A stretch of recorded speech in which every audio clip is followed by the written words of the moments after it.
Dear students, welcome back to Intellectual Property Law, HOE 6019. So today we start off with patents law. And if you may recollect, well, we have done trademarks and copyright so far. So patents would be the next big intellectual property rights topic that we'll be looking at. And then, of course, well, I hope you all remember the distinctions. First of all, if you look at it, we have seen all of these IPRs are monopolies in some form or the other. And so trademarks are for 10 years, which can be renewed every 10 years. So in effect, forever. And there's a definition of trademarks, but it's not a very high criteria. You can get a trademark if it is distinctive, catchy, as per the lecture notes.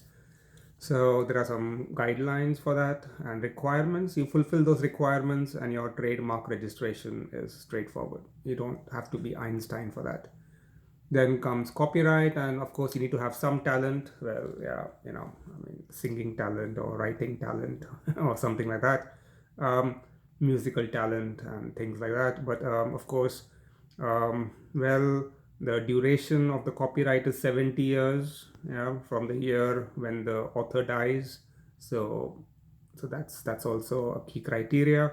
And copyright, remember, protects the expression but not the idea. So now we come to patents, and well, patents are much more complicated. Really complicated.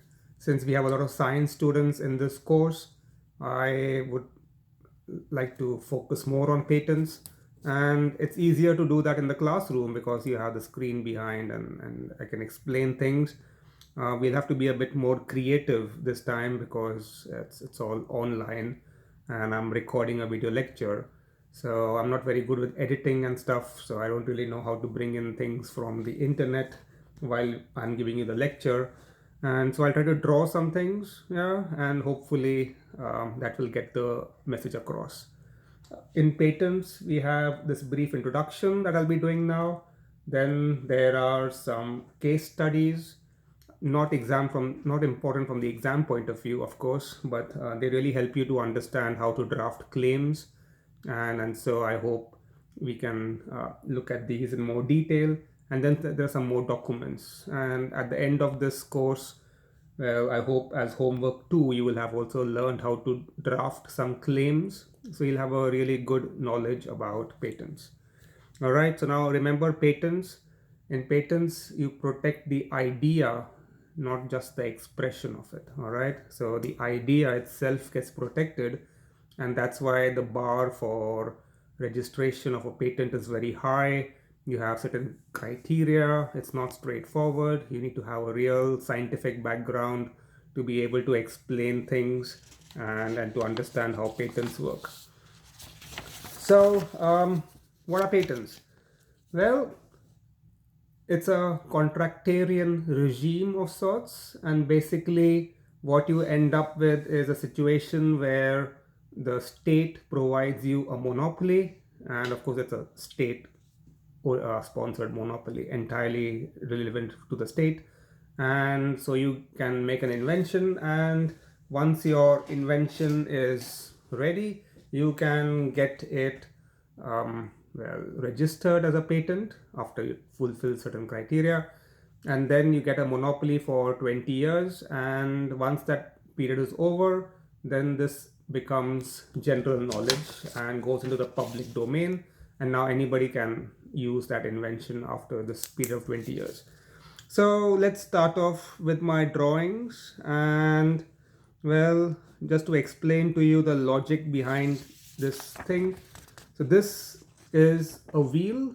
All right, it doesn't look like much, but it's a wheel. Okay, just by itself you can't do much. Well, of course you can you can understand how this works.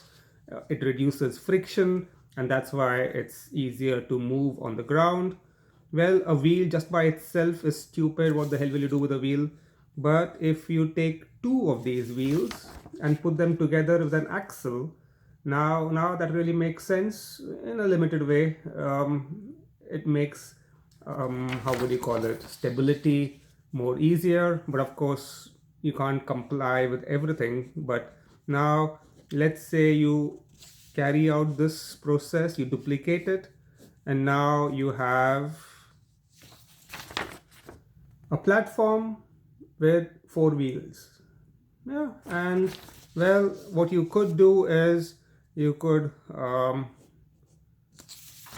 pull this, put all your watermelons, whatever you have, oranges, apples, bananas on the platform, and now you can pull it to the marketplace. So you can carry or rather drag a lot more material with you. Now, of course, by itself, that's not very efficient. And then you see there are all these stupid horses roaming around doing nothing, just eating grass. So you catch one or two of them, tie them up, yeah, and whip them a bit so that they become more obedient. And now here you are. Say 1 horsepower, that person is you wearing a hat, and you just have a whip in your hand and you go hee haw, and now of course the horse will drag the cart. Because of the wheels, it sort of really helps, reduces friction, and now you can achieve a lot of things. But of course, you see, the horse is not a very efficient animal. Well, it's 1 horsepower, but you know, the horse wants rest, the horse gets tired, the horse wants food, the horse wants water, the horse wants medical attention. You can't just lock the horse in a garage and say, well, I'm not going to use you for a month. You have to take care of it. It's a living organism. So let's forget the horse. We put multiple stroke engine over here, yeah, and there's a steering wheel now. Imagine, all right, so there's no horse anymore, so you have this 2-stroke, 4-stroke engine. Doesn't look like much, so that's the one here, and then it has a steering wheel, and now you have a car. So what have we achieved here today? Well, besides watching my scribbling, we started off with one wheel, and then of course this thing has evolved incrementally, if you could call it so, into this automobile. All right, so we have seen the journey from a wheel to an automobile, a journey from of let's say the last 2000 years, yeah, in 2 minutes. So of course, how did all of this start? Yeah, it started with the wheel, right? Now the idea with the patent law is it gives you protection for that wheel. So you make the wheel. Now this is just analogical, all right? You make a wheel, and if you're living in North Korea or somewhere, what do you do with the wheel? Nothing, right? Because if you bring it out, your neighbor or somebody will hit you on the head and steal your wheel from you. There's nothing you can do about it. So instead, we have a system which promotes patenting, inventiveness, and out-of-the-box thinking. And now you have a wheel, good, apply for a patent, you get a patent for 20 years. Now you can either develop this concept more, or you can enter into partnerships, license agreements with other inventors, and they can maybe take this invention to the next step or the next stage. And then so that's how a lot of things work, right? So you end up with you start with something very simplistic, and then incrementally you add layers to it, either you yourself or in association with other inventors, and so you end up with a workable invention. And of course, what happens after 20 years are over? Well, now this wheel belongs to the whole world. Anybody can use it. It has been published, and of course everybody has the right to use it now without your permission. Your patent has expired. And so that's how the patent system would work ideally. Of course, I'm not saying this is perfect. 95% of all patented inventions are commercial failures.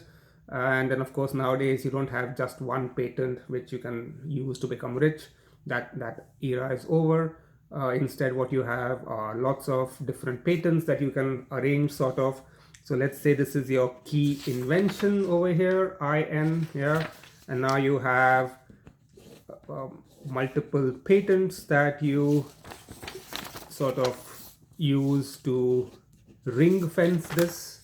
Yeah, so these are all patents, and so what you're doing is you are protecting it from any competitor, because you can deflect them using your ring of patents. All right, so So that's how this would work.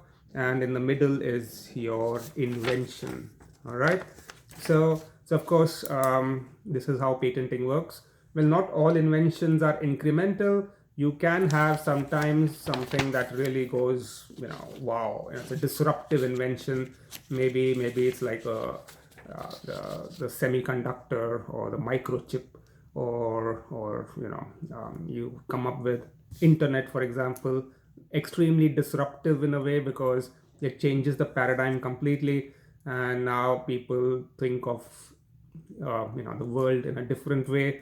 And of course, those sort of inventions are very rare, but rather what you have are simplistic incremental aspects. Now let's look at what would a patent cover. Well, of course, you apply for you have an invention, and what would be an invention? Well, now this is something which is very important to keep in mind. So let's say this is 100 years ago, 120 years ago, and if you want light, what do? Well, you light a candle.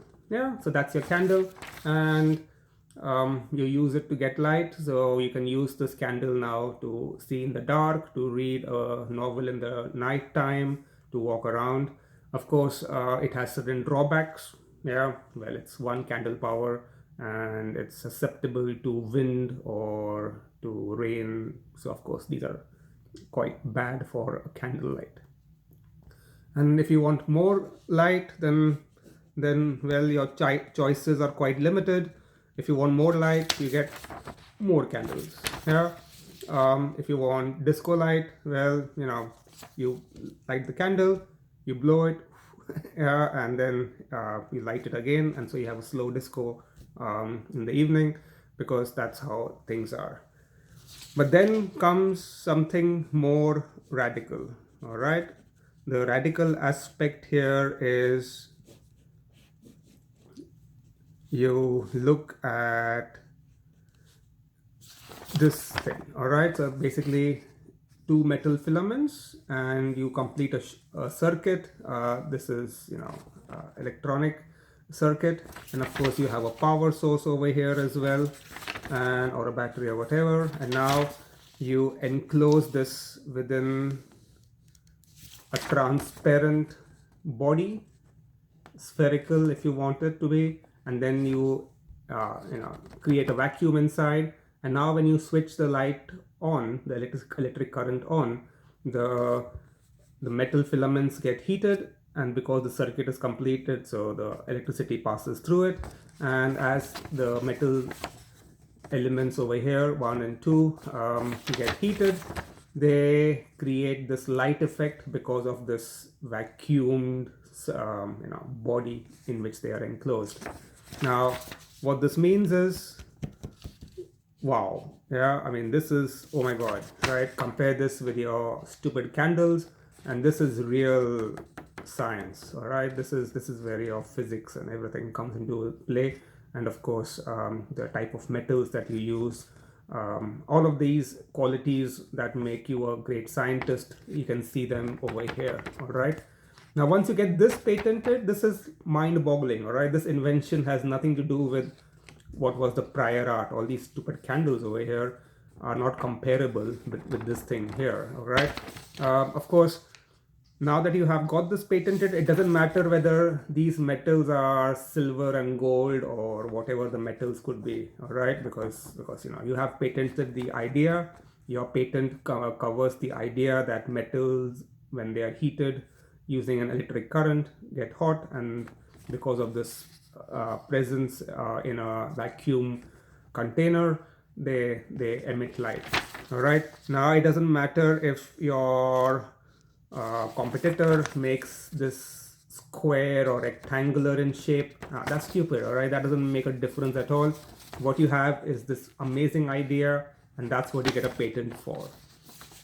So if you have a patent, well, technically speaking, yes, you could go in and now license it to somebody, or sell this patent to somebody and make a lot of money. All right, so of course, you get this patent from the government. So the patent office is run by the government. It could be a national patent, office, it could be a regional patent office, it could be an international patent regime. So we look at all of these during the course of this lecture. All right. So certain keywords, the patent is for the invention.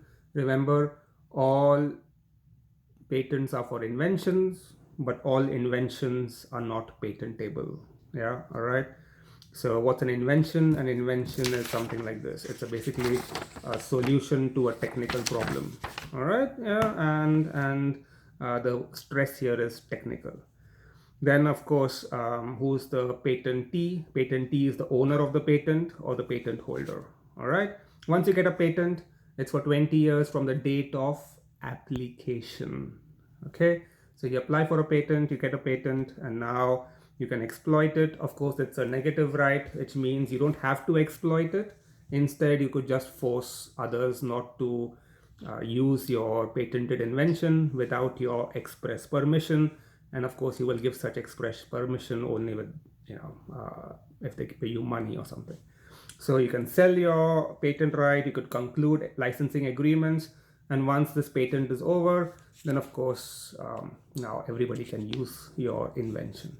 And so society progresses, you don't have to reinvent the wheel every time. And so this really builds up, it's a building block process.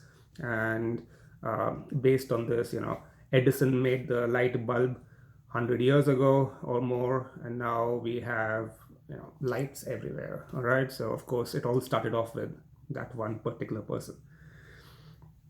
Well, although there are some some disputes about some of these things here, because there are some who will say that no, it was Tesla, and you have all of these controversies. Well, the one who applies for a patent first gets the patent. All right, if you have it in your mind over here, that won't help.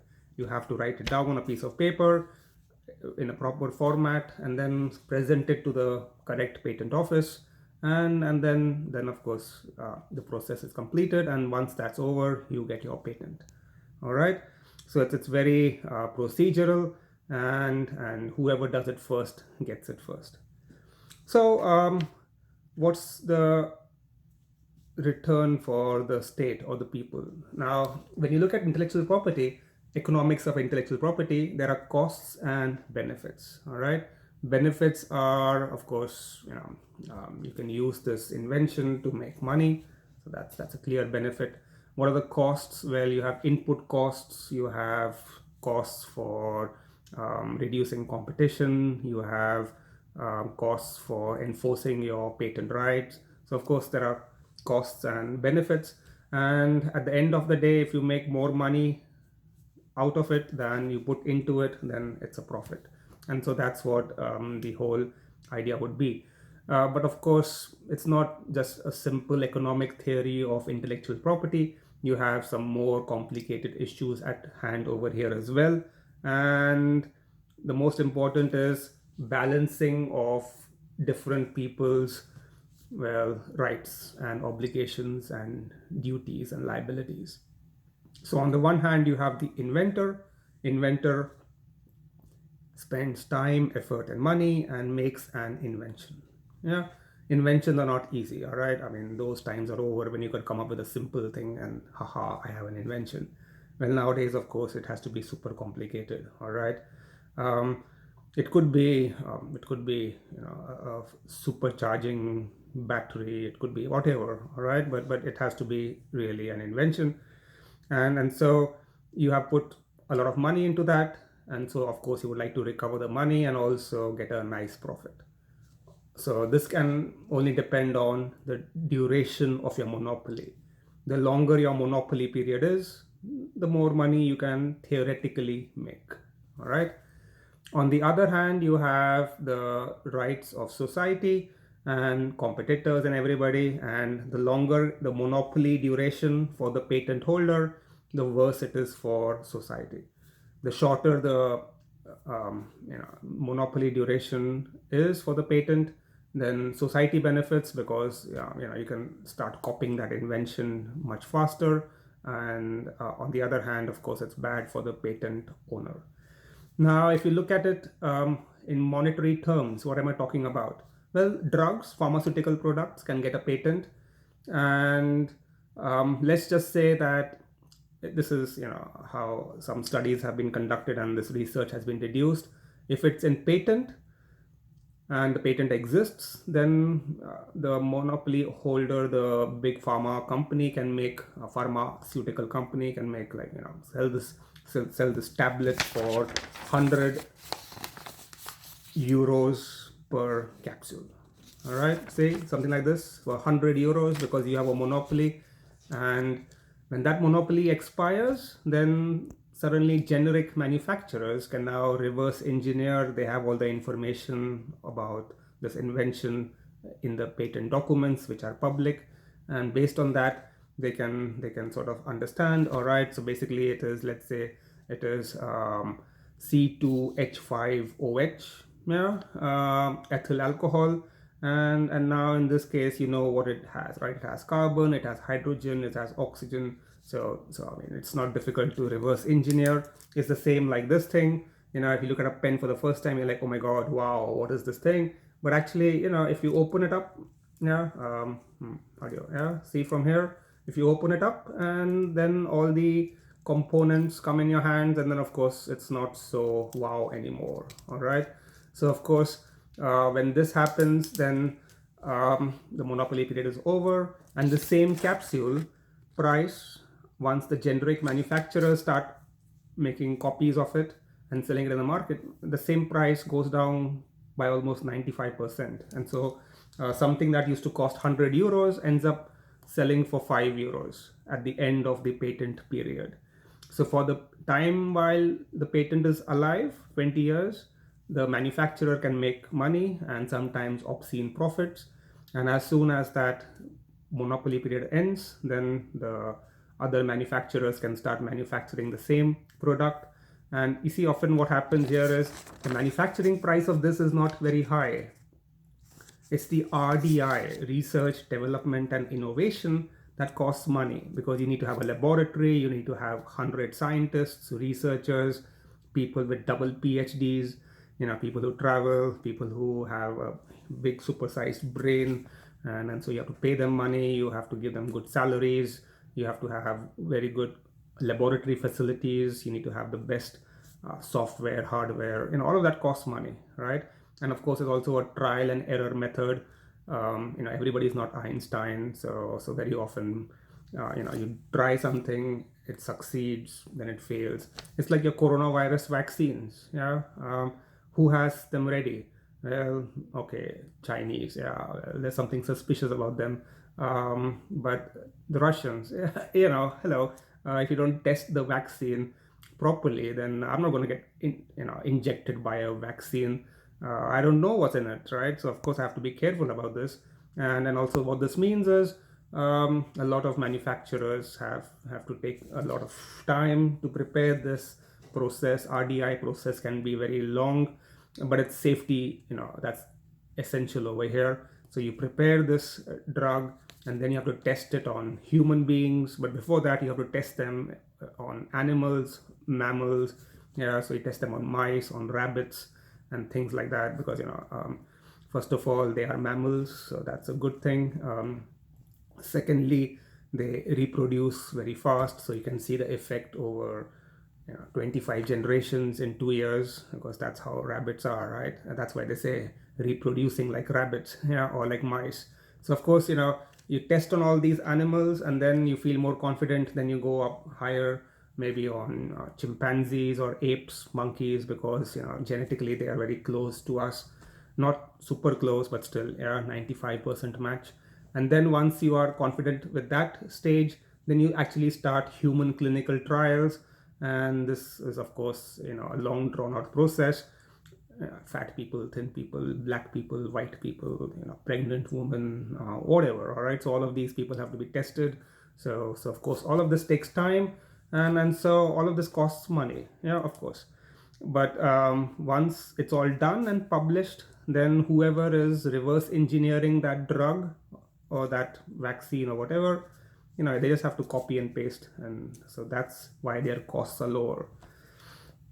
So of course, this is very controversial, especially when we come to medicines, because historically antibiotics and all of these were not private inventions.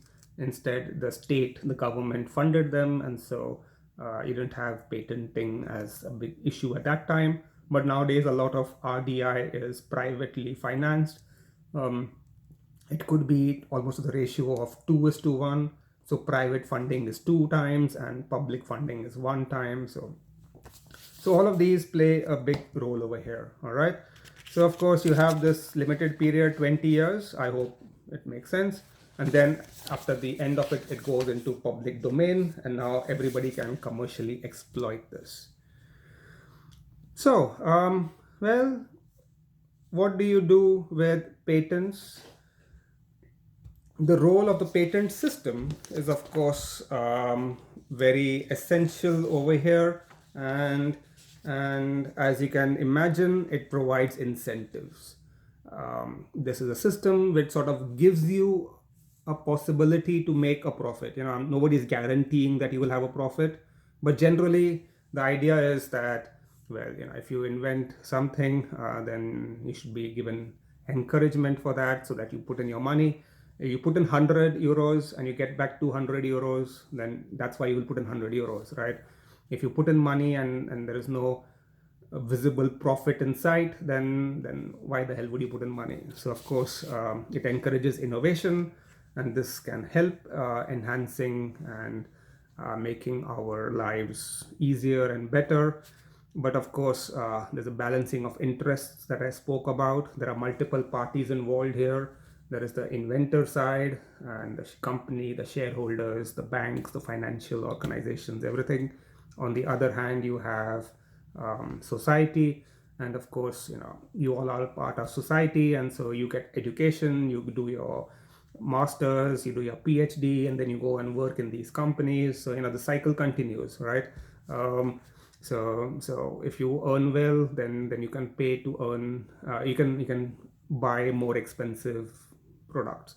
If you don't have a salary, then what will you buy? All right. So of course, there's a big thing here. It's a big cycle. Everybody's involved in this, and so the system is designed to make sure that just one particular group doesn't make all the profits, that somehow all of this is shared with the whole society, because as we say, sharing is caring. Yeah. All right.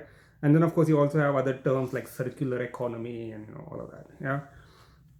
So what do patents do? They encourage technological innovation, they promote competition and investment, encourage dissemination of information, promote technology transfer. Yeah. So that's of course the nice part of it. Now remember, I'm a lawyer. This is usually a law course. So of course we have to look at other aspects as well. 3 fundamental rules for being a lawyer, for becoming a good lawyer are: rule number 1, you need to learn to bend the law without breaking the law. All right. Rule number 2, don't get caught. Rule number 3, if somebody goes to prison, make sure it's the client and not you. All right. So this of course is a message for all the law students of this course. But I think there are 85 students or 90, I don't know. So half of you are non-law students. So for those who are non-law students, well, remember the first part. All right. You need to learn to bend the law without breaking the law. So we look at some examples here about inventions. And again, of course, you see, the thing with inventions is, if you have a graph over here, all right, they start and then they plateau out. Okay, so here's your graph.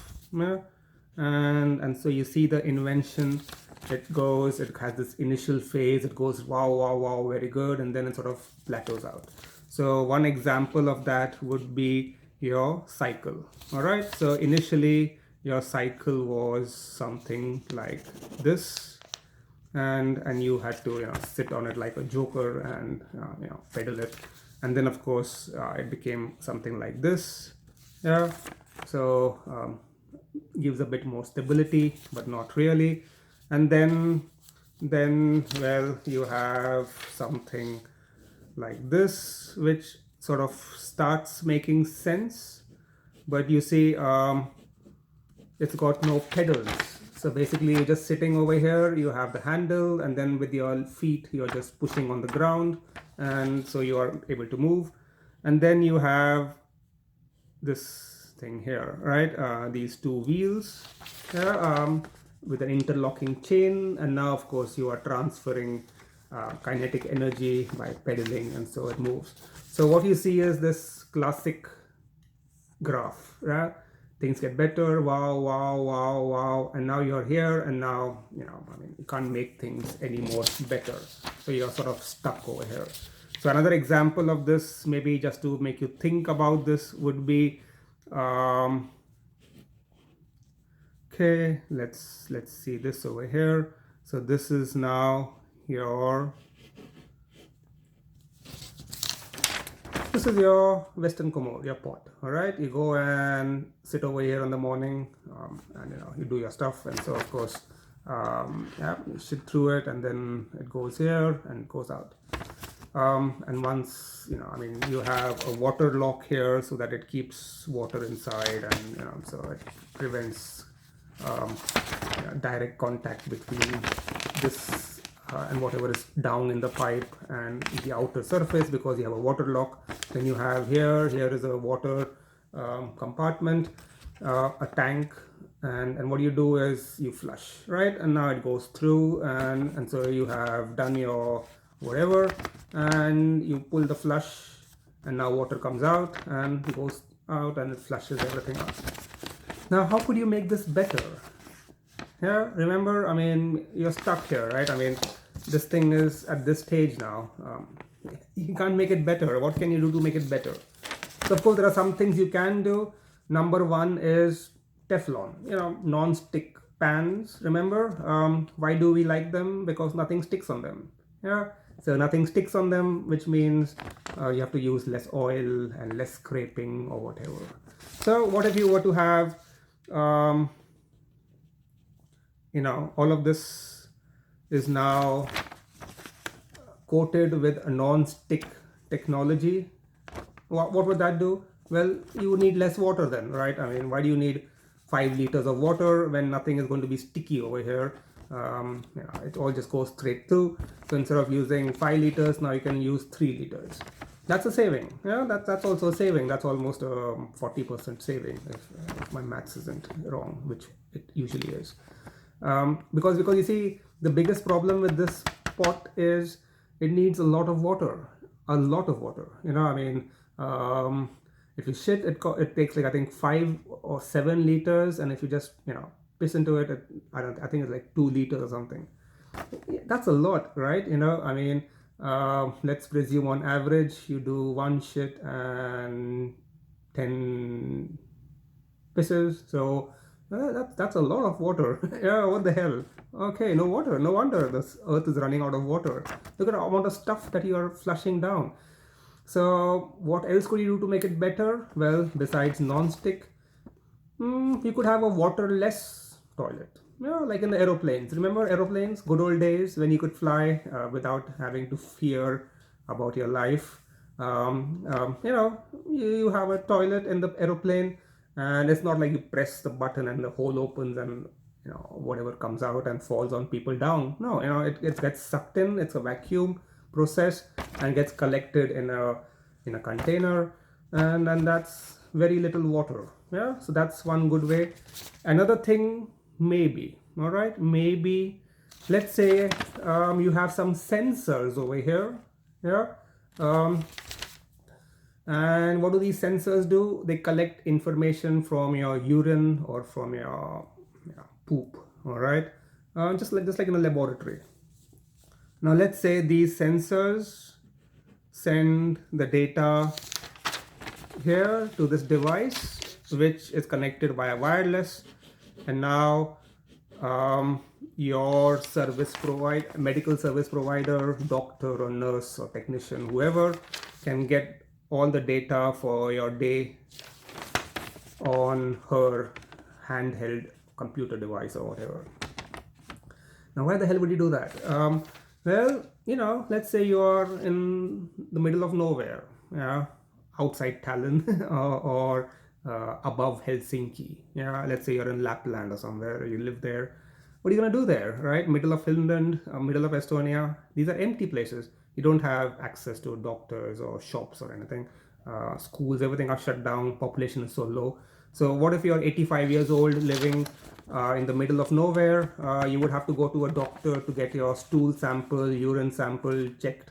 But instead of doing that, hey presto, you do your stuff in the morning, and the daily report goes to the doctor, and then or a trained technician or a nurse, and then she or he can then say, all right, call you up and say, hey, we checked your tests, and you've been having too many sweets, so cut down on your sweets because it's showing on in your urine sample or something, whatever. All right, so of course, too many ketones in your urine, what the hell are you eating?